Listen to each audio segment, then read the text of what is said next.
Okay, the first thing we're going to need for this Doritos Blaze bake is about a pound of bacon chopped up into little itty-bitty bite-sized pieces. So you want to fry this up, and Lord knows I don't need to show you how to fry bacon again. Okay, and then you want 4 to 6 beef links. You want to slice them up into about quarter-sized pieces, and you just want to kind of brown them up a little bit in a pot. They're pre-cooked, so you know, you don't got to worry about getting them done, but just a nice little bit of browning and caramelization will make them nice for this little blaze bake. Basically all beef links are those pre-cooked brats, or as I call them, glorified hot dogs. So you can use whatever favorite one you want. If you want to use the better with cheddar, that's fine. I just grabbed some beef links. Okay, it's time to make a little roux. In the pot where we had our beef links, and it still contains the delicious drippings from the beef links, you got 1/4 cup of butter. Into that, we're going to add 1/4 cup of flour, and we're going to whisk this continuously until a nice golden brown paste appears. And now that we got our roux made, it is time to add 2.5 cups of milk.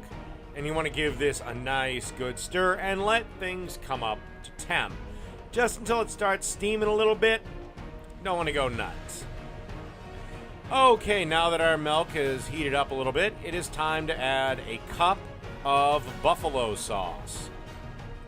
If you don't have buffalo sauce for whatever reason, hot sauce will work just fine. And then keep stirring this until you resemble something like a nice orange sauce. Kind of like this. Okay, now it is time to add the cheese to our hot sauce milk sauce. And I have about 12 ounces of cheese for this. I didn't really measure out the cheese. I took about 2/3 of 2 bars of cheese. The cheese I've decided for this is cheddar cheese and a habanero jack cheese. Or if you can't find that, pepper jack cheese will work just as well. Maybe cut back a little bit more of the milk and add a little more hot sauce in its place. Because, again, this is not a mild mac and cheese. This is a fiery one. So basically you want to add the cheese in about a handful at a time, and keep stirring it around until the cheese is melted. If you want a little thinner sauce, back off on the cheese, a little thicker, maybe go above 12 ounces, maybe add both 8-ounce blocks. How I got the cheese like that is I beat the living snot out of it in a food processor. Oh, and at some point, get some water boiling on your stove, salt it, and then add a box of rotini pasta, a 16-ounce box, but does any grocery store actually sell any other size of pasta? I've never once seen these mythical 12-ounce boxes that I constantly see reference to everywhere. Like, where are these things? Every pasta box I have ever bought outside of a specialty aisle is 16 ounces. So, but I live in Minnesota. Maybe it's a Minnesota thing. But you want to get a 16-ounce box of rotini pasta or elbow mac. And you want to get that ready to go. Okay, our cheese is pretty much melted. Time to add the meat.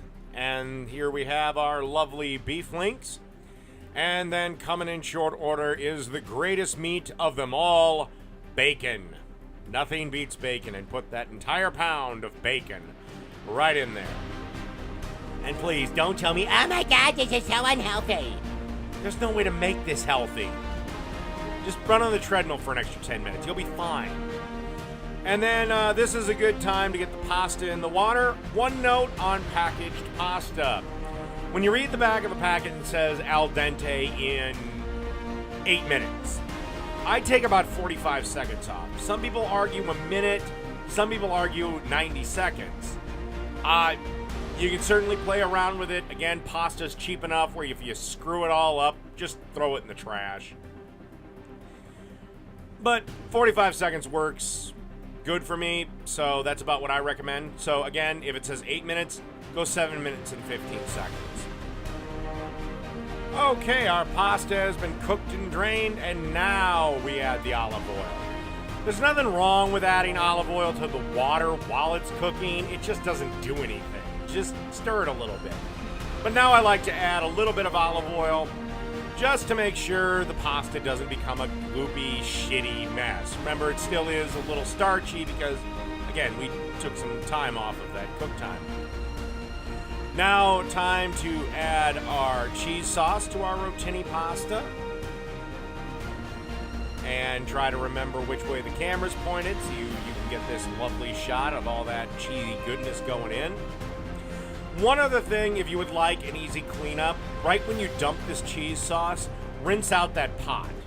Because once that cheese cools and gets hard, it's hell to clean. So again, right when you got all this mixed and you want to get some hot water in there and rinse out that pot pretty quickly while the cheese is still molten.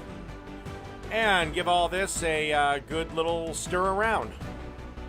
All right, preheat the oven for 400 degrees, and you want to get yourself a glass baking dish.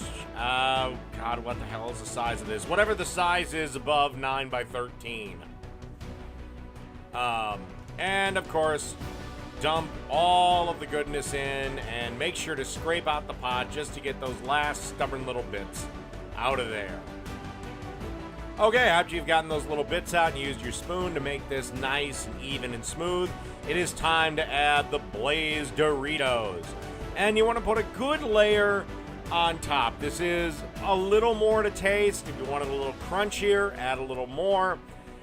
I go with a good layer. I didn't really measure this out. If you have to have a measurement, I guess about 6 ounces. You know those little $1.69 bags? I used about 2 of them. A little bit more than 2. So, there's your measurement.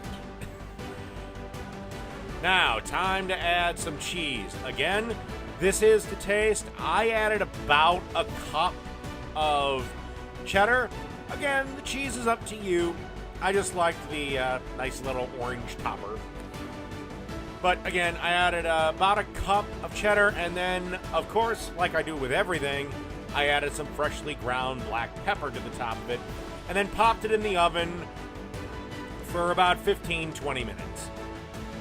Done in the oven. The only thing left to do now is to let this rest for about 20 minutes, because if you cut into this right now, it's just going to be a molten, soupy mess. So let it cool down a little bit, about 20 minutes, and then cut into it and serve. To serve, basically I got a little bowl, got a little spoon, and put a good, healthy helping into my bowl. And that's it. Doritos Blaze Mac and Cheese. Done.